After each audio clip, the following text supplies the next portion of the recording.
Prezados alunos, olá, boa noite a todos, sejam muito bem-vindos a esta live aqui na equipe Adverum. Meu nome é Bruna, eu sou juíza de Direito aqui no estado do Ceará e estou iniciando neste momento esta live para falarmos com relação à prova do TJ-RO, né? Nós tivemos os nossos queridos alunos que fizeram prova neste último domingo, foi no final de semana, né? Que linda, obrigada, Rafael. Pessoal, estou aqui mais uma vez, né, junto nessa parceria com a Adverum, é um prazer estar com vocês. Espero que eu possa acrescentar e somar a todos aqueles que fizeram a prova, né, nesse último final de semana. Eu sei que é um momento de muita tensão, é um momento de muita felicidade também, é quando vocês podem e devem demonstrar todo o conhecimento que vocês têm, que vocês tiveram. Muitos tiveram pouco tempo para estudar, outros se dedicam a vida inteira para isso, mas é o momento. Pessoal, na nossa rodada de simulados, eu fiquei responsável pelas sentenças criminais. Isso foi da minha incumbência. É claro que eu tenho um conhecimento com relação às outras matérias, porque já fiz concurso da magistratura, sou magistrada, sou juíza de vara única, então acaba que eu tenho a jurisdição sobre todas as matérias.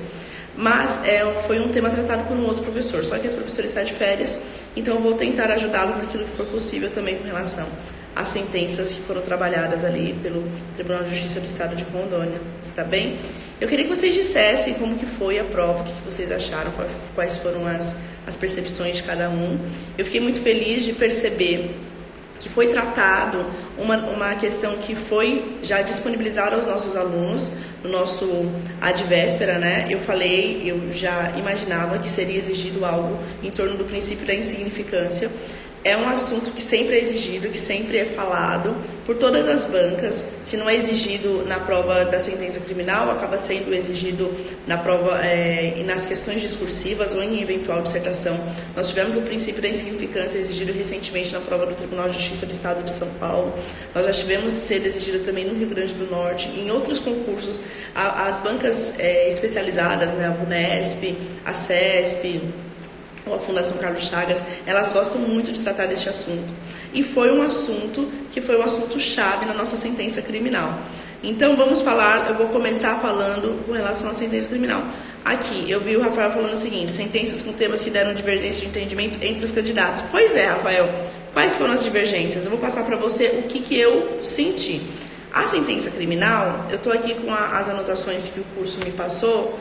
Me diz, Rafael, se foi isso mesmo e os outros que fizeram a prova, está bem? Se esse foi o tratado. A sentença criminal diz o seguinte, que era o caso de um rapaz que furtou 2 enxaguantes bucais no valor de R$60 em uma farmácia e foi visto pela monitoração da câmera. Ele colocou esses enxaguantes dentro da roupa. Com isso, o dono do estabelecimento ligou para a polícia e quando o citado rapaz estava no estacionamento da farmácia, os policiais chegaram e efetuaram a prisão em flagrante e o Ministério Público denunciou ele pelo furto simples. Diz aqui que tanto os 2 policiais que serviram como testemunha como o representante da farmácia foram ouvidos em juízos atestando os fatos. Teve um auto de prisão em flagrante, que era de policial, apreensão. O rapaz que furtou foi reconhecido pelo representante da farmácia, todo o conteúdo testemunhal foi no sentido de que existiu ali a materialidade e a autoria. Ele confessou espontaneamente o crime em juízo, alegou a miserabilidade, ou seja, que o furto foi de apenas 2 enxaguantes bucais e de pequena monta. Pediu para afastar o delito em decorrência disso, alegou o crime impossível em decorrência das câmeras, informando que o sistema de câmeras impossibilitaria da prática do crime. E no final, do enunciado, falou-se que esse rapaz tinha 2 condenações anteriores, né, transitadas em julgado, e maus antecedentes. Esses são os fatos. É isso daqui mesmo? O pessoal fez a prova? É isso? Eu vou falar com vocês com relação a esses fatos, qual foi a minha percepção. Eu achei a prova simples. Eu tenho certeza que os alunos fizeram a prova com muita facilidade, mas foi uma pegadinha assim, foi punk, né? É isso, né, Rafael? Então, a pegadinha foi em qual sentido? O Bruni Rezende falou não sobre as condenações. Não tinha informação das condenações? O que nos passaram, 2 condenações eram maus antecedentes. Ótimo. Aqui me falaram o seguinte, que uma, no enunciado falava que a reincidência do réu foi por um outro crime patrimonial. É isso? Tá, foi isso mesmo. A questão deixou claro que eram 3 condenações transitadas. 1 para reincidência e 2 para maus antecedentes.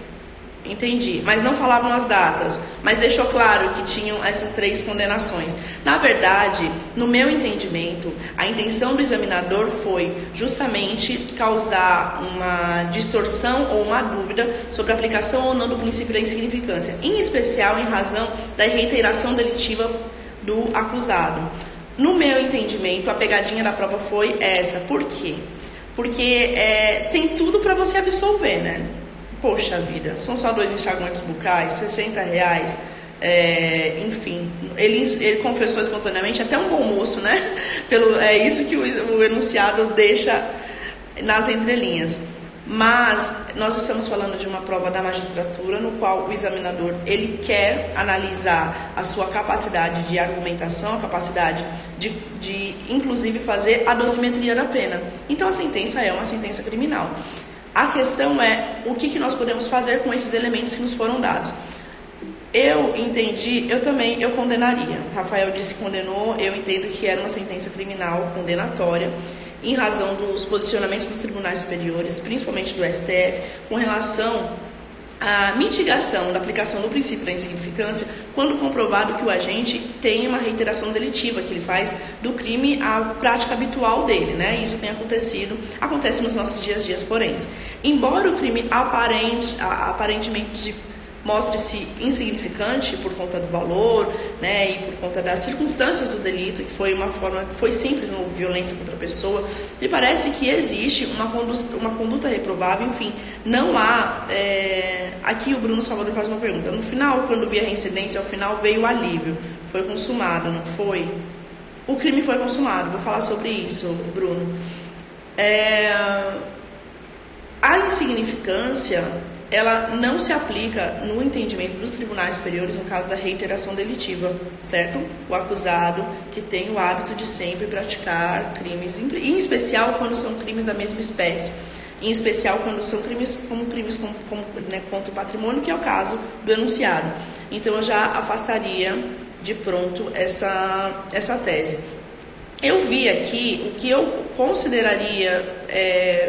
O que eu levaria em consideração de uma forma geral eu percebi que não foi dispensado o relatório, né? Teoria da Morte, isso mesmo. A maior discussão nos grupos é se foi consumado ou não. Foi consumado. No meu entendimento, é um delito consumado, é um crime de furto consumado. A teoria da apreensio, né, o da Morte, ela diz que existe a consumação dos delitos contra o patrimônio a partir do momento que o agente realiza a apreensão e independentemente do tempo em que ele fique com esse bem. Ele ali, no meu entendimento, é consumado. Inclusive, a súmula 567 do STJ também, para mim, serve para corroborar essa tese da condenação. Aqui eu estou vendo a conversão da pena restritiva de direitos. Bruno, o que você disse aqui? STJ. O que você está falando aqui do STJ? Que eu não entendi o que você quis dizer. Pois bem, então no meu entendimento realmente seria o caso do crime consumado. Teve mais alguém que colocou tentado? Não foi dispensado o relatório. Fiquei na dúvida se era para assinar com o nome do juiz ou se era para assinar juiz de direito substituto. Pelo amor de Deus, juiz de direito substituto, não assinem a prova, porque senão a prova vai ser considerada identificada. Ninguém assinou a prova, né? Tenho certeza que não, vocês não assinaram a prova. Júnior condenou pelo tentado, mas vejam bem, essa questão eu condenaria pelo consumado. O meu entendimento é esse. Eu desenvolveria falando da impossibilidade de aplicação do princípio da insignificância, desenvolveria falando da teoria da apreensio, do entendimento dos tribunais e de que houve a inversão da posse em favor do agente de modo a consumar o delito. O meu posicionamento seria este. Mas eu acredito que a banca não vai reprovar ninguém se você tiver entendido pelo crime tentado. E se este for o gabarito considerado pela banca, né? Porque pode acontecer de não ser. A grande questão é que você pode sofrer alguma penalidade, mas não quer dizer que você vai reprovar por conta disso. No enunciado vinha o nome do juiz, por isso a dúvida. Mas não assine não.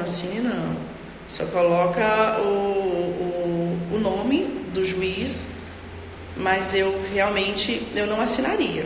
Não, de forma alguma. A questão, e daí quem fixou então o tentado, no meu ponto de vista, pode sofrer alguma reprimenda, né, alguma penalização, mas não seria o caso de reprovar. Eu, Bruna, não faria a substituição da pena restritiva de direitos, da pena restritiva de liberdade pela pena restritiva de direito. Mas existe posicionamento para ambos os lados. Isso também é importante frisar. Eu entendo que como existiu uma reincidência específica, né, ele já teve, o enunciado não traria essa informação assim, de forma despropositada, no meu ponto de vista. Eu acredito que eles trouxeram essa informação com alguma intenção. Jogar o cara que furtou produtos no valor de R$60 no regime fechado, eu acho complicado. Não, mas a gente não está falando de colocar no regime fechado, né? Por quê? Aí que está a questão. Por isso que eu achei que a prova, em que se pese aparentar ser simples, não foi. Porque todos os outros elementos do enunciado eles deveriam ser considerados na ocasião da dosimetria. Por exemplo, foi devolvido o bem, né? Os bens foram devolvidos, essa foi a informação que eu vi. Aqui a Crisley falou, não foi específica. A informação que me passaram é de que lá dizia que era um crime patrimonial também, né? Que ele teria sido condenado por outro crime contra o patrimônio. É isso mesmo?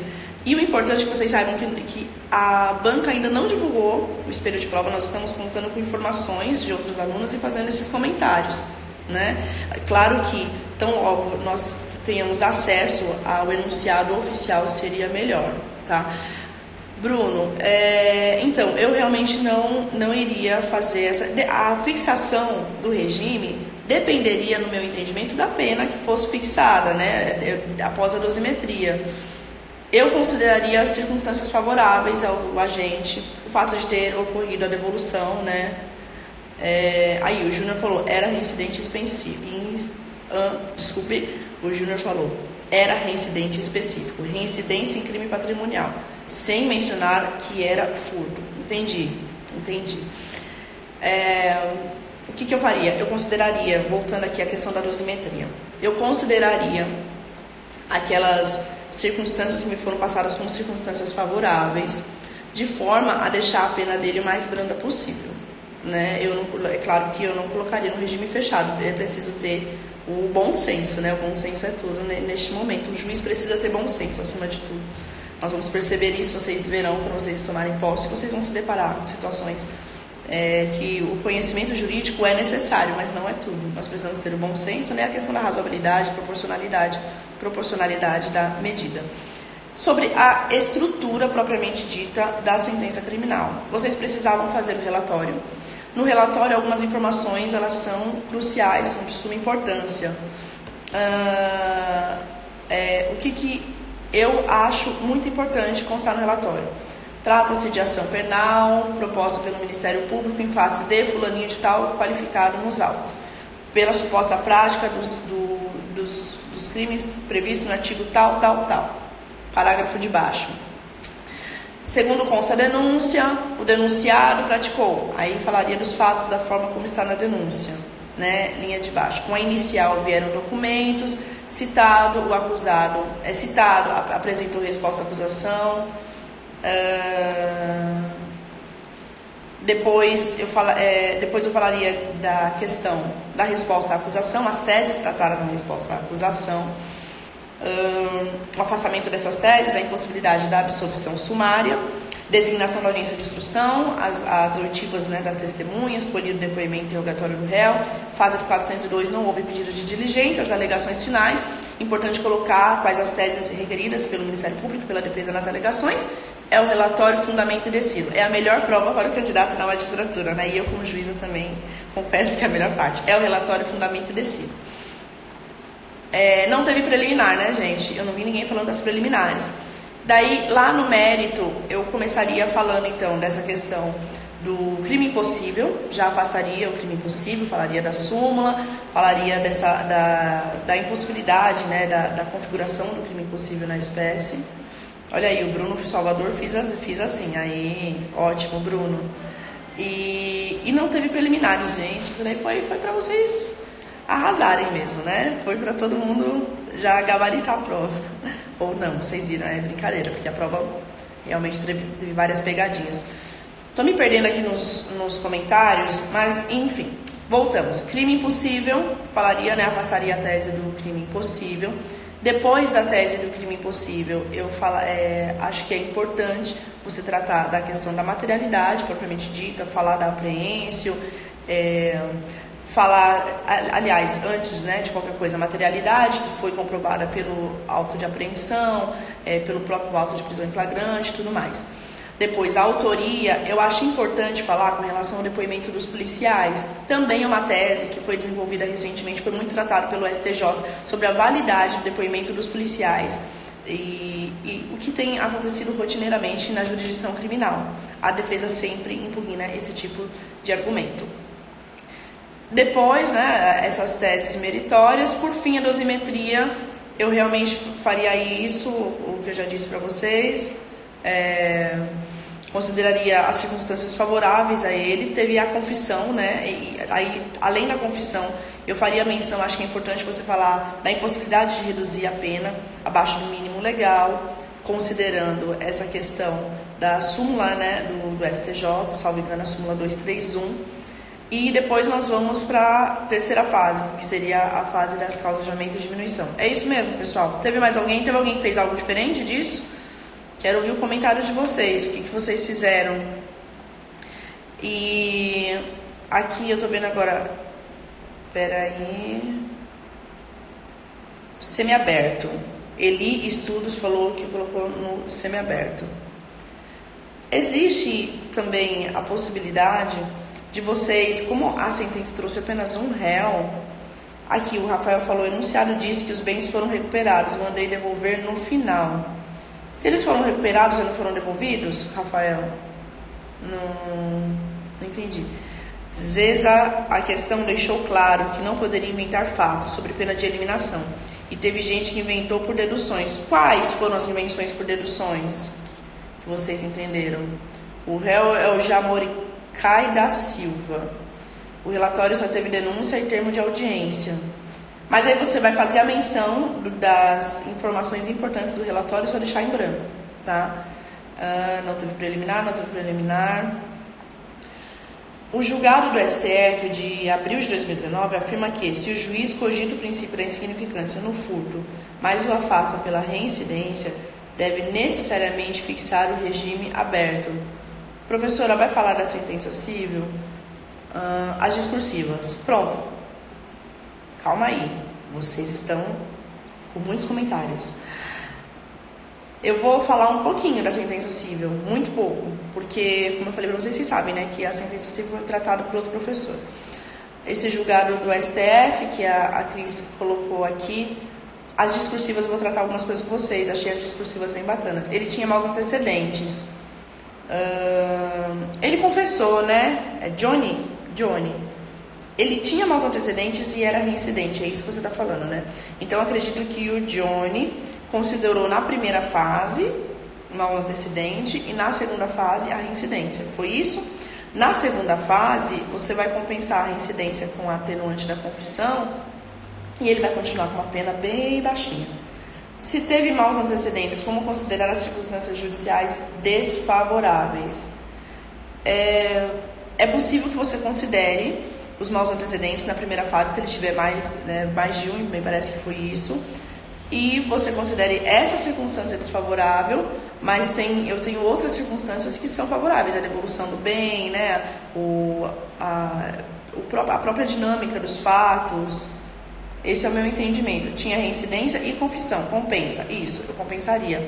Também mandei devolver porque havia auto de apreensão. E, gente, é o seguinte, essa questão de devolução, o importante é vocês constarem a tese. Ninguém vai perder ponto por ter colocado algo a mais.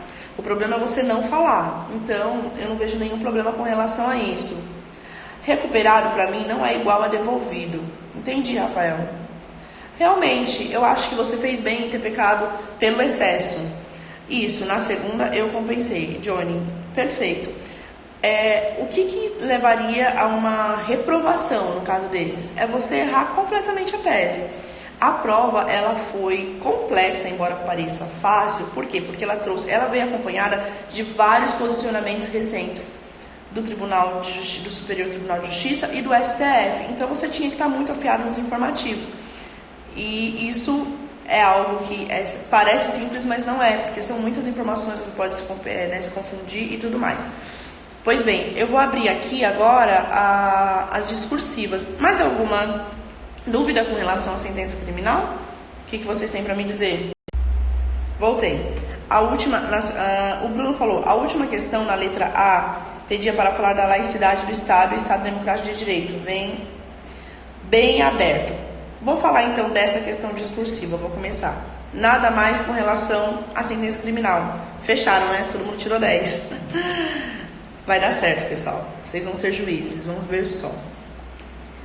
E vamos nos encontrar na Infam, lá em Brasília, todos os cursos de formação e tudo mais. Vai ser ótimo. Essa questão, teve gente que aplicou o privilégio pelo valor dos bens. Johnny, eu acredito que o examinador, ele fez tudo de forma muito clara, assim, muito aberta, justamente para tentar ver como que cada um ia desenvolver o raciocínio, né?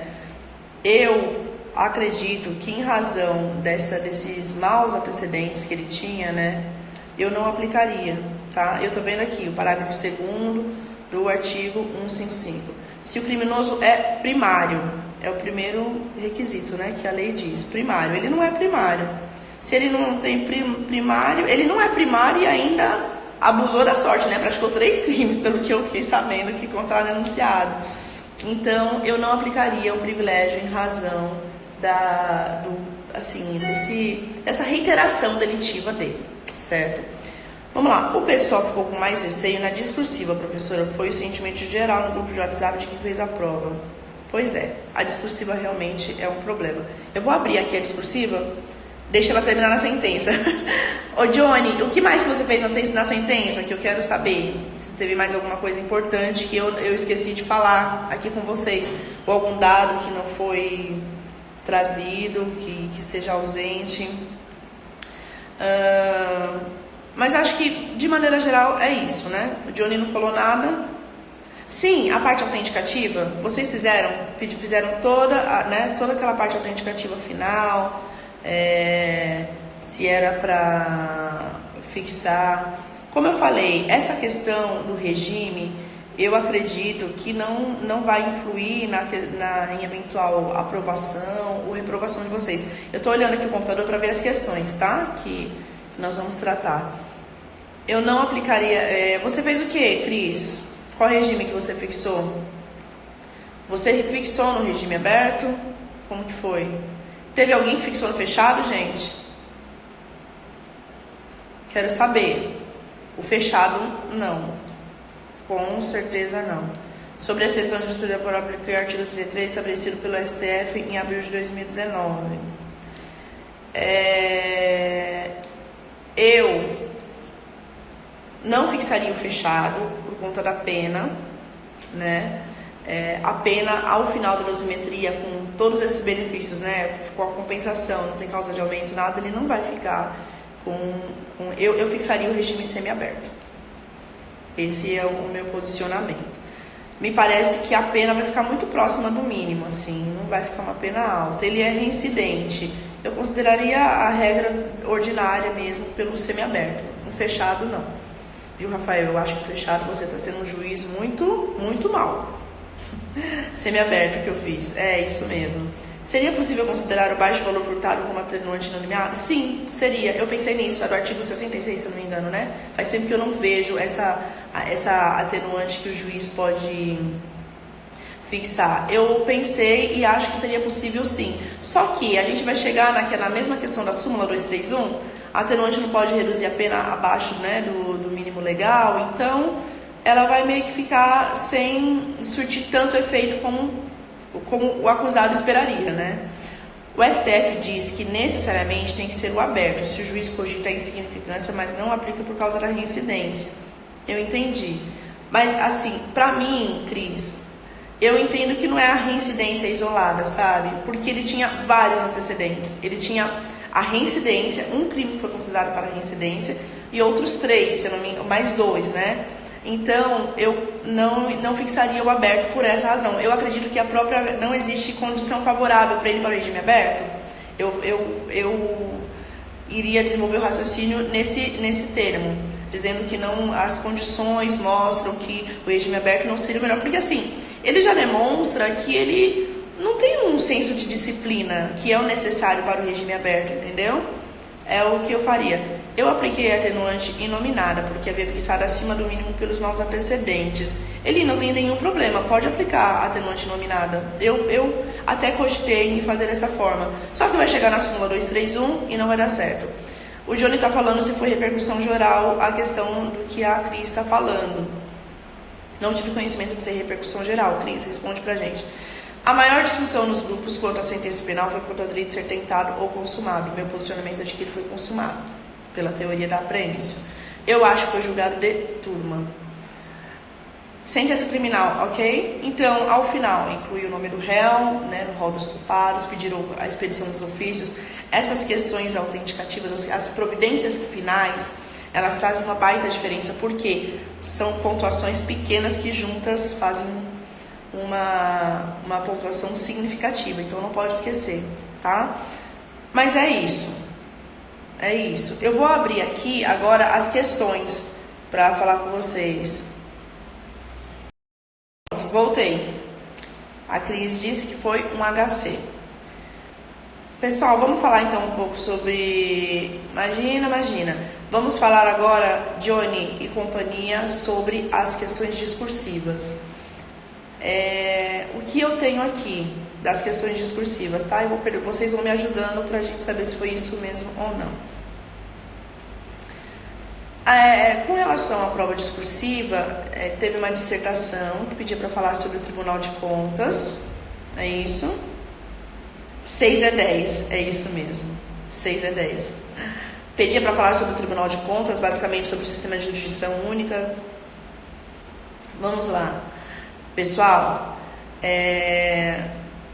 eu achei assim que a prova, repito, que a prova ela veio carregada de informativos. Veio muitas informações de informativos, exigiram muito entendimento sumular, posicionamento dos tribunais superiores. Então, assim, vamos ver, né, como que vai ser. Essa questão do Tribunal de Contas, embora conste dos últimos informativos, inclusive do STF, eu entendo que não trouxe assim uma grande dificuldade, porque ela trata aquilo que é básico quando nós vamos tratar da questão da revisão dos atos administrativos ou da revisão dos atos praticados pela administração. Eu estou falando com relação ao direito administrativo.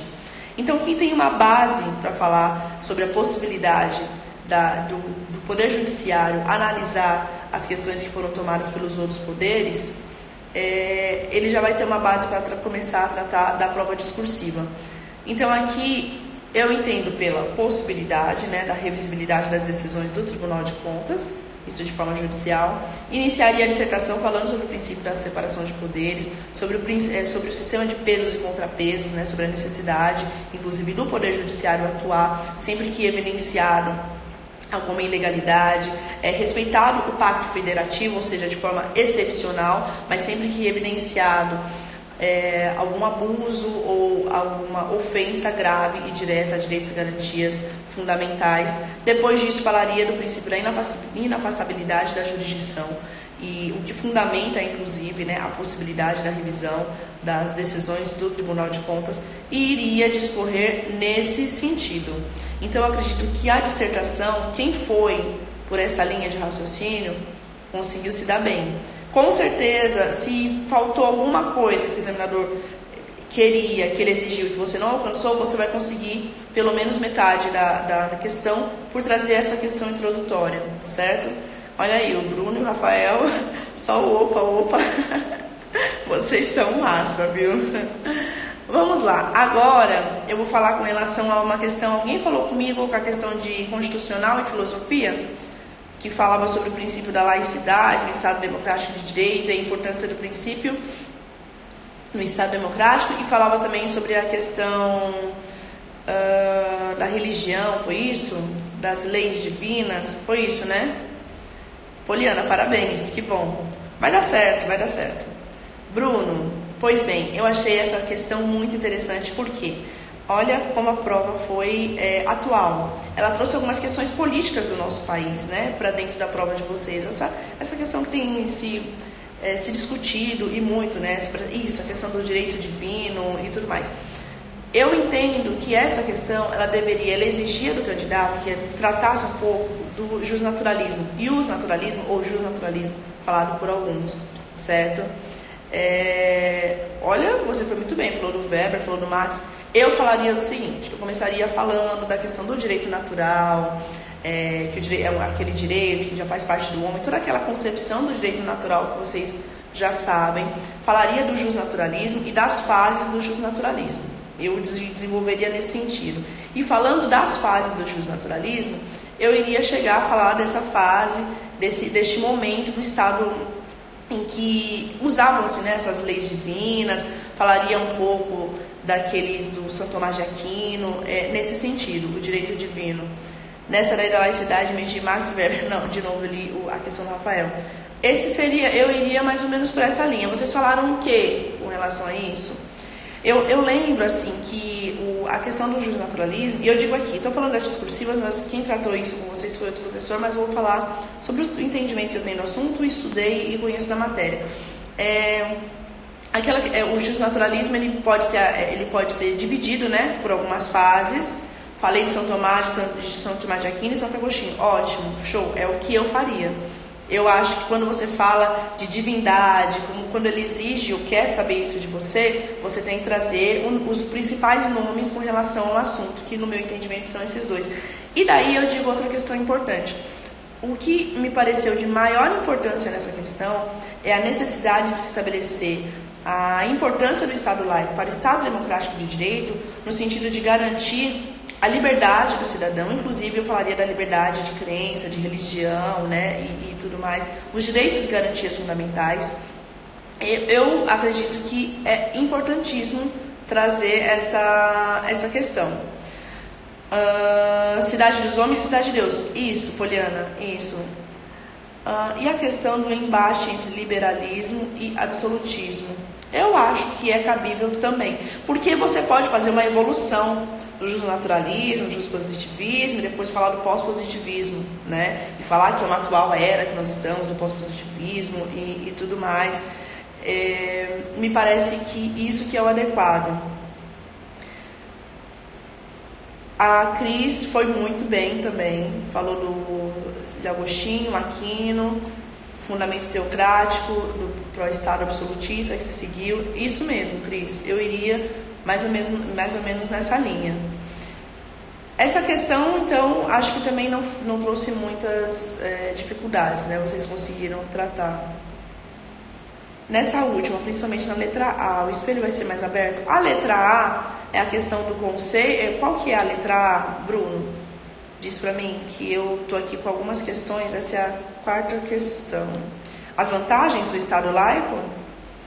Para falar sobre as leis divinas. As leis divinas está no segundo item. A letra A são as vantagens do Estado laico? Vou esperar você me responder, para eu saber se é isso. E o que mais, pessoal? Tem mais alguma coisa que vocês tenham colocado que não esteja aqui? Eu acho que a principal importância é a questão da segurança jurídica, né? Luke, eu acho que você foi bem também, Bruno, foi muito bem. Direito divino é o segundo item, isso. E as vantagens do Estado laico. As vantagens do Estado laico é a segurança jurídica, é a existência de uma lei escrita. Eu falaria também da questão da Constituição, o constitucionalismo, né? Isso é fundamental. E também a limitação do poder do Estado. essa seria a linha de raciocínio. A ruptura, né, com oligarquias, a ruptura com esse tudo pode, né, a irresponsabilidade estatal, assim, digamos. É isso, tá? Vamos passar agora para uma outra questão que eu achei interessante, que também é a questão de processo civil. A questão que falou sobre o conceito de ônus da prova é a questão número 1, é isso? Vamos lá. A questão número 1, o que me parece aqui que foi exigido o conceito de ônus da prova, é isso. E o que é o ônus da prova? Vamos lá.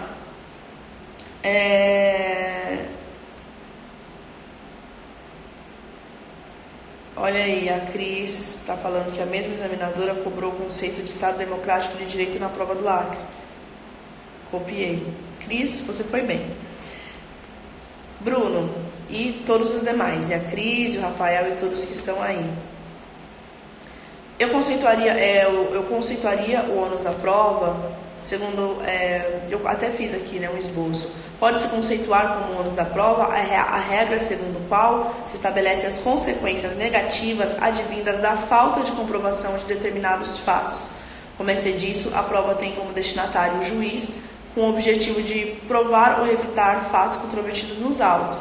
Aqui eu falaria sobre que os fatos incontroversos independem de provas. E gerada a dúvida sobre alguns fatos, ou seja, se o juiz não estiver convencido, ele deverá se socorrer das regras do ônus probatório. É isso, tá? A questão das teorias, nós vamos falar, acredito que vocês tenham falado, a teoria da carga estática ou da carga fixa e a teoria da carga dinâmica. Eu falaria sobre a questão da inversão, que pode ser legal, pode ser convencional, pode ser judicial, inclusive.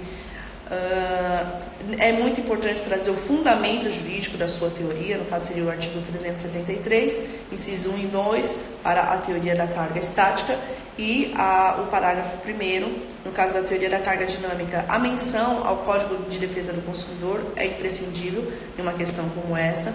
E daí nós passamos para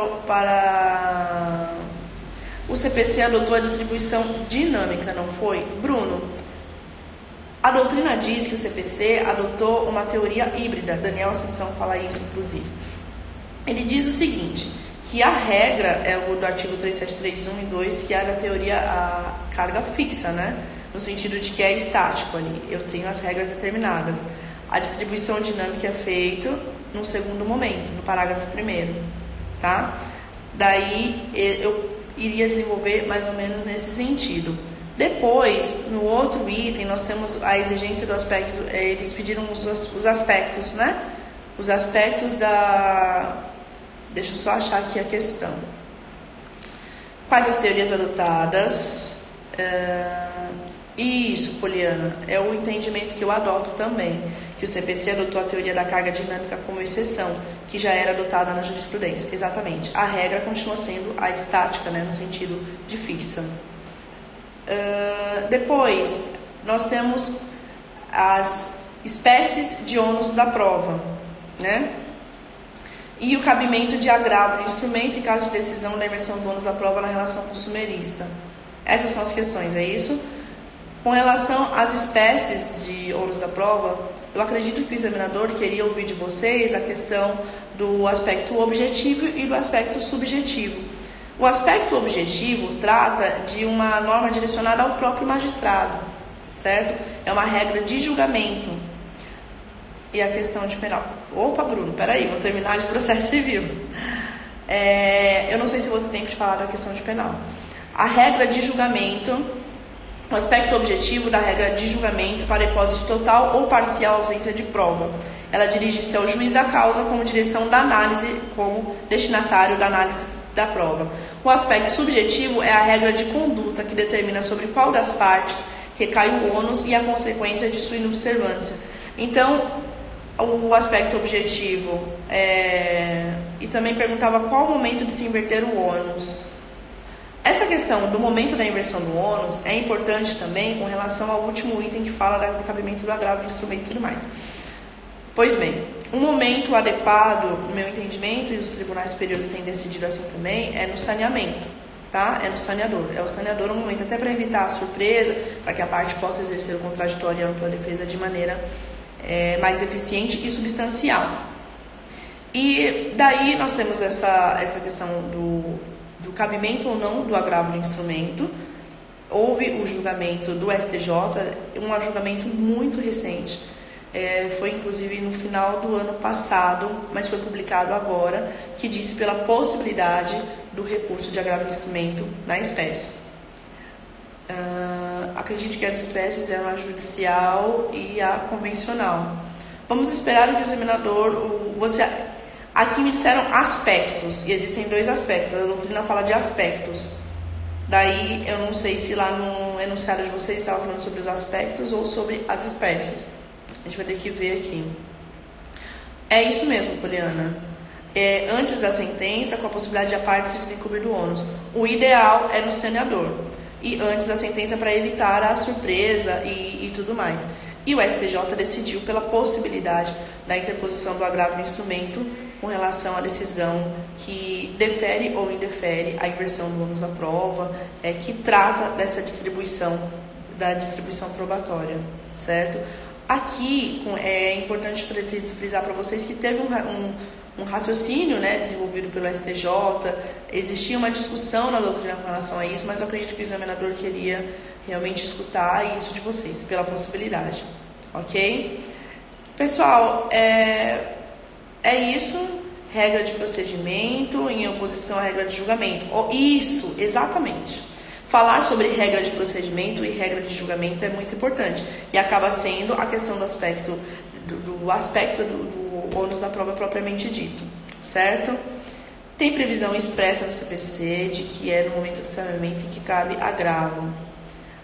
Mas a questão o examinador perguntou isso porque existe uma discussão com relação ao cabimento do agravo ou não. Tem até um RESP, eu vou colocar aqui para vocês, deixa eu só ver qual que é o número. E foi um RESP assim, super recente. Eu acredito que por essa razão que eles exigiram de vocês, que vocês tratassem com relação a este assunto. Que eu não tenho como anexar aqui, se eu pudesse eu anexava para que vocês vissem. Pessoal, essas foram as questões que me passaram. Deixe-me olhar mais uma questão aqui. Alguma outra dúvida com relação a estes assuntos? É isso. As outras questões eu realmente vou deixar para outros professores tratar com vocês, porque não são assuntos do meu domínio, certo? Peraí, cadê o Bruno? Impunidade. Eita, Bruno, peraí. Impunidade. A questão sobre impunidade tributária recíproca. O Bruno ele vai ser um novo doutrinador. Ele vai já lançar um livro brevemente. Qual é a questão, Bruno, que você está tratando?